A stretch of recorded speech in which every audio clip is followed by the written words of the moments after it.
আন্দোলনটা আসলে শুরু থেকে খুবই গোছানো ছিল, কিন্তু সরকার যখন দমন পীড়ন শুরু করে এবং সারা দেশে এটি ছড়িয়ে যায়, সাধারণ মানুষ সবাই নেমে আসে, তখন এটা সরকারের পতনের আন্দোলন হয়ে যায়। এটা যেটা অনিবার্যভাবেই যেটা হওয়ার ছিল আর কি।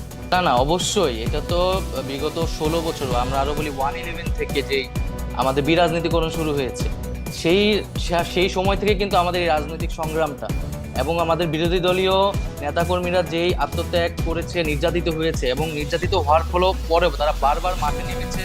তারা নামার কারণে কিন্তু একটা রাজনৈতিক পরিবেশ আমরা পেয়েছি, কথা বলার মিনিমাম পরিবেশ কিন্তু আমরা পেয়েছি, যে রাইট। জায়গায় আমরা নেমে কথা বলতে পেরেছি। এবং এই অভ্যুত্থানেও আমরা সকল রাজনৈতিক দলের সেই ভূমিকাকে স্বীকার করি, এবং তারা ভ্যানগার্ডের মতো ছিল, গুলির সামনে ছিল।